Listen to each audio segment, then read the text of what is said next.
Hello friends, welcome in this class इंसानस pro biology. तो जैसा कि एप्टीट्यूड में 2022 के मैंने मॉर्निंग शिफ्ट और इवनिंग शिफ्ट दोनों के क्वेश्चन को ऑलरेडी डिस्कस कर रखा है, तो आज हम 2021 के मॉर्निंग शिफ्ट के क्वेश्चन को डिस्कस करने वाले। इस वीडियो में 5 क्वेश्चन हैं।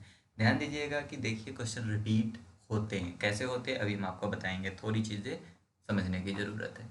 यहाँ पे लिखा है there are the two basket A and B. Basket A and B, basket A and basket B. आप यहाँ पे लिख लीजिए basket A and B. A has 2 litre of water. A has 2 litre of water. B is empty. B is empty.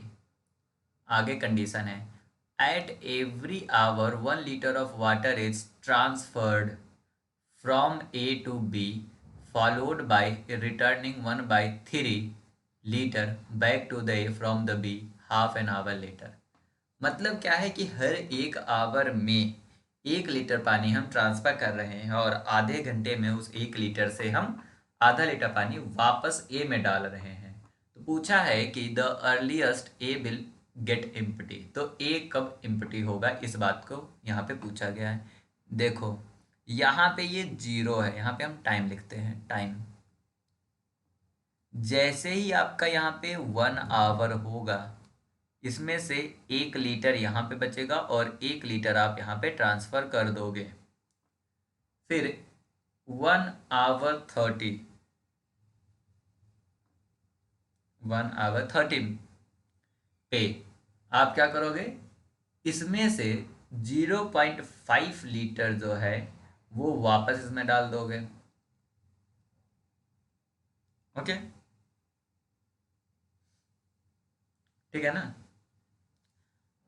अब यहाँ से फिर जैसे ही आपका 2 घंटा होगा, क्योंकि हर 1 घंटे में होना है, 1 घंटे बाद आप इसमें से 1.5 जो है यहाँ से देखो, यहाँ पे कितना है, 1 लीटर, 1 लीटर आपने करा, यहाँ पे 1.5 और 0.5 लीटर आपका 1 आवर 30 मिनट में। अब 2 आवर में इसमें से 1 लीटर यहाँ ट्रांसफ़र कर दोगे, तो यहाँ पे हो जाएगा 1.5 लीटर और यहाँ पे हो जाएगा 0.5 लीटर। ये कब होगा आपका, 2 घंटे में। आधे घंटे बाद मतलब 2:30 में इसमें से 0.5 लीटर वापस इसको भेज दोगे, करेक्ट।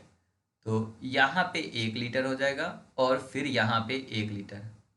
नेक्स्ट वाले में जो कि आपका तीसरा घंटा होगा, तीसरे घंटे में इस 1 लीटर को आप इसमें ट्रांसफ़र कर दोगे। ये तीसरा घंटा में आपका ए 0 हो जाएगा, आवर 3 है, आंसर आपका 3 आवर होगा। सेम, इससे आसान क्वेश्चन नहीं हो सकता, कुछ करना ही नहीं था, जो दिया हुआ था कंडीशन उसको ध्यान से देखने की ज़रूरत थी। तो ऐसे क्वेश्चन CSIR पूछता है। दूसरा क्वेश्चन इतना सरल क्वेश्चन है, बस ध्यान से पढ़ने की ज़रूरत है। देखो व्हाट इज़ द, अब मैं यहाँ पे बताता रहूँ कि कितने सरल क्वेश्चन है, एक इसमें सरल है, ठीक है, that is a easy question. What is the volume of soil, ध्यान देना, soil in an open pit of the size इतना, गड्ढे के अंदर सॉइल कितना होता है, ये क्वेश्चन है। अगर वो गड्ढा है तो उसमें सॉइल होगा, क्योंकि सॉइल अगर होगा तो गड्ढा होगा ही नहीं। तो जब गड्ढा है तो गड्ढे में क्या सॉइल होता है, नहीं होता है ना। गड्ढे के अंदर सॉइल नहीं होता, क्योंकि सॉइल नहीं है इसलिए वो गड्ढा है। मतलब इसका आंसर सीधे 0 मीटर क्यूब होगा। दूसरा क्वेश्चन ऐसा है जो कि इजी है, आप बहुत ही आराम से इसको बता सकते थे। चलो तीसरा, ये क्वेश्चन और भी ज़्यादा इजी है। यहाँ पे पूछा है कि फिगर ए से फिगर 2 बनाना है, बट कितनी, यहाँ पे कितने कॉइन्स को हम न्यू पोजीशन पे पहुँचा दे जिससे कि हमारा ये जो है इस तरह का बन जाए। अगर आप इस पॉइंट को देखोगे, इस पॉइंट को देखो, इस पॉइंट को देखो, इस पॉइंट को देखो, यहाँ से अगर आप शुरू करते हो ये और ये है, मतलब ये आपका सर्कल है। बस आपको क्या करना है, यहाँ पे एक सर्कल और बनाना है। तो इस वाले को उठा के यहाँ कर दोगे और इस वाले को उठा के यहाँ पे कर दोगे, मतलब दिस एंड दिस। तो एक मूव ये हुआ और एक मूव ये हुआ, दोनों का टोटल मूव कितना हुआ, 2। तो 2, B is the correct answer. Minimum number of moves required to transfer the figure 1 to, इसमें आपका 2 है। That is also the easy question, मतलब 3 क्वेश्चन आपके पास डायरेक्ट यहाँ पे इजी आ गया है। मैंने कहा था ना, एक ऐसा क्वेश्चन है जो कि आप, ये क्वेश्चन इजी है, अगर आपने हमसे पढ़ा होगा तो इस तरह के क्वेश्चन आप बहुत इजी से इजीली बना सकते हो। देख यहाँ पे क्वेश्चन है, the distance from city P to Q is the 27, मतलब सिटी पी से सिटी क्यू 27 किलोमीटर है। A and B start walking from the P towards Q, यहाँ से ए और बी जो है मूव करना शुरू किया। ए, दूसरा कंडीशन हम मांगेंगे बी को। ए और बी ने पी से, अब ए जो है यह 5 किलोमीटर पर आवर के स्पीड से चल रहा, और क्यू जो है वो 7 किलोमीटर पर आवर के स्पीड से चल रहा। B reaches Q and return immediately, B जो है वो यहाँ तक गया, इस पॉइंट तक, और यहाँ से वो रिटर्न हो गया इमीडिएटली।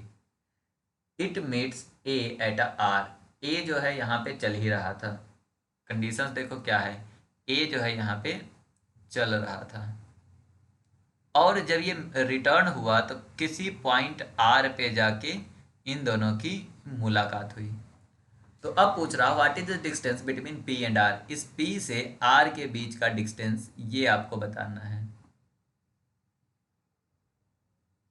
देखो इसको तुम बहुत ही ज़्यादा इजी तरीके से कर सकते हो बिना किसी मैथमेटिकल पोर्शन यूज़ किए हैं।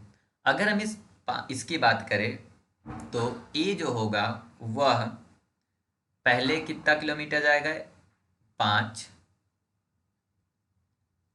फिर 10, क्योंकि 5 किलोमीटर पर आवर है, पहला आवर में 5, दूसरा में 10, तीसरा में 15, चौथा में 20, पांचवें में आपका 25, और फिर ये 30। बट आपको 30 तक जाना ही नहीं है, आपको कहाँ तक जाना है, यहाँ पे कहीं पे जाके ये 27 है। अब दूसरे का भी लिख लो इसी तरह से। देखो स्टेप्स समझो कैसे करना है, 7, 14, 14 के बाद 21, फिर 21 के बाद 28।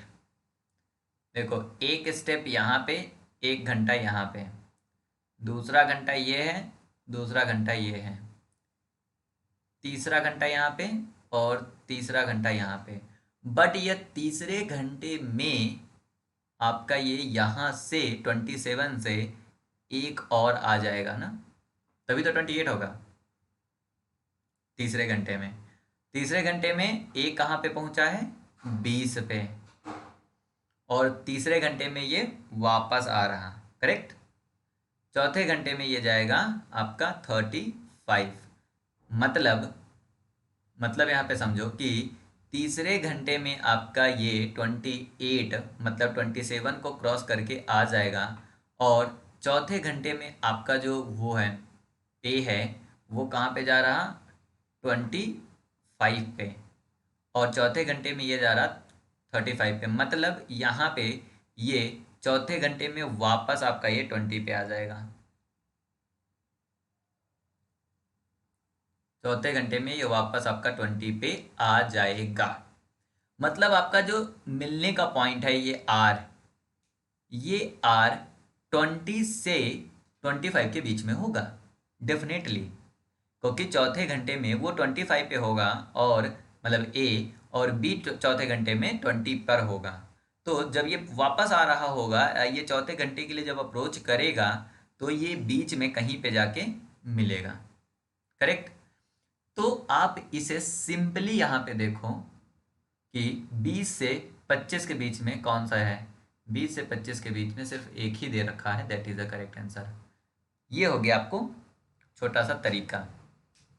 दूसरा, आप कैसे पता लगा सकते हो मैथमेटिकल, ए और बी का रेशियो जो है वो 5 और 7 का रेशियो है। करेक्ट। आप ऐसा करो कि यहाँ पे जो है ये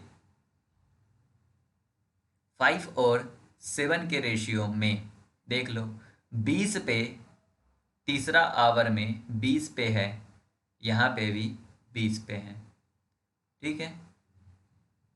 27 पर से अगर 20 में हम 22 ले, तो 22.5 को अगर हम लेते हैं, 22.5 अगर हम लेते हैं, तो और आपका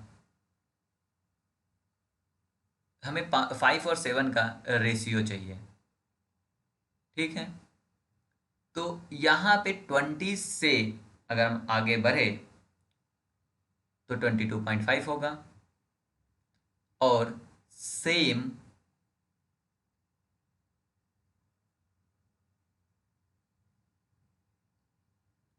ये आपका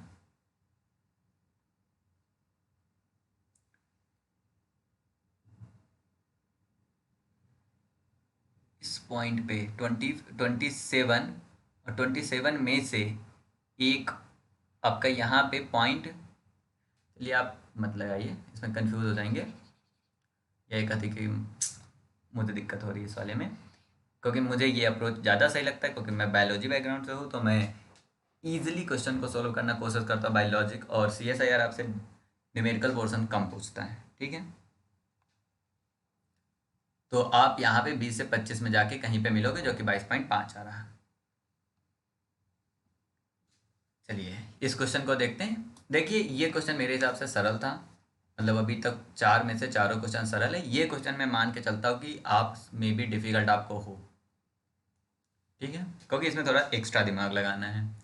तो 5 में से 4 क्वेश्चन आप इससे कर सकते थे। ठीक है। चलिए इसको हम बताते क्या है। यहाँ पे लिखा है कि how many times starting at 1 PM would be minute and hour hand of the clock make an angle 40 degree with each other. देखिए आपको पता होगा कि 60 डिवीज़न जो होते हैं, 60 डिवीज़न जो होता है वो आपका टोटल 360 डिग्री का एंगल बनाता है। मतलब एक डिवीज़न आपका 360 degree by 60 equal to 6 degree का एंगल बनाएगा। ठीक है। तो 40 डिग्री का एंगल, मतलब यहाँ पे क्या है कि 6 डिग्री का एंगल में एक डिवीज़न है। 6 डिग्री में कितना है, 1 डिवीज़न है। एक डिग्री में 1/6 होगा, तो 40 डिग्री में 40/6 मीन्स 6.67 डिवीज़न होगा। मतलब 40 डिग्री में 6.67 डिवीज़न होगा। अब अगर आप बात करें 1 PM की, तो 1 PM से 7 PM तक अगर हम 1 से 2 की बात करें, 1 से 2 की बात करें, तो 6.67 डिवीज़न, मतलब शुरू का 6.67 डिवीज़न आवर और मिनट का जो क्लॉक है वह सिर्फ एक बार बनाता है। वहीं पे 2 से 3 के बीच में यह जो है 2 बार, 3 से 4 के बीच में यह 2 बार, 4 से 5 में 2 बार, 5 से 6 में 2 बार, 6 से 7 में 2 बार, ऐड करोगे टोटल 11। तो यह 11 जो टाइम है वो आपका 40 डिग्री का एंगल बनाएगा 1 PM से 7 PM के बीच में। ये जो मैंने कैसे करा, ये मतलब कैसे हो रहा है, एक बार दो बार, अगर आप घड़ी में देखते हो तो 6.67 जैसे 6 डिग्री का है, 6.67 डिवीज़न जो है 360 में से यह कितनी बार आएगा, तो यहाँ पे होता है 12, 1, 2, 3, 6 और 9, 12, इस तरह से है। इन दोनों के बीच में 6.67 जो है वो सिर्फ एक बार ही आता है यहाँ से यहाँ तक जाने में, बाकी समय में दो दो बार आता है। इसे आप डिजिटल क्लॉक में फील करके भी देख सकते हो। मैं ये मान के चल रहा कि यह आपके लिए डिफ़िकल्ट था, आप इसे छोड़ सकते हो क्योंकि आपको 20 में से सिर्फ 5 क्वेश्चन करने हैं। अगर इन फ्यूचर आपको याद रखना है तो आप याद रखिएगा कि 6.67 1 से 2 के बीच में एक आता है, 2 से 3 के बीच में 2, मतलब 1 से 2 के अलावा बाकी जितने भी हैं उसमें आपका कितने बार आता है, दो दो बार आएगा। अगर इस पे क्वेश्चन कोई और भी बनता है तो आप उसे भी जाके मतलब देख सकते हो। क्लॉक और बायोलॉजी और क्लॉक इन टाइम, जो क्लॉक से रिलेटेड प्रॉब्लम है वो कभी ना कहीं पूछा जाता है। तो हम ये मान के चल रहे कि ये वाला क्वेश्चन जो है आप नहीं कर पा रहे हो एग्जाम में, डेफिनेटली इसको आप छोड़ सकते हो, वो भी 20 में से 15 ही करने हैं। लेकिन अभी भी आप 4 क्वेश्चन इस वीडियो से कर सकते थे इस पार्ट से। तो इस तरह से लॉजिक आप लगा के भी क्वेश्चन को सोल्व कर सकते हो। Thank you for watching this video.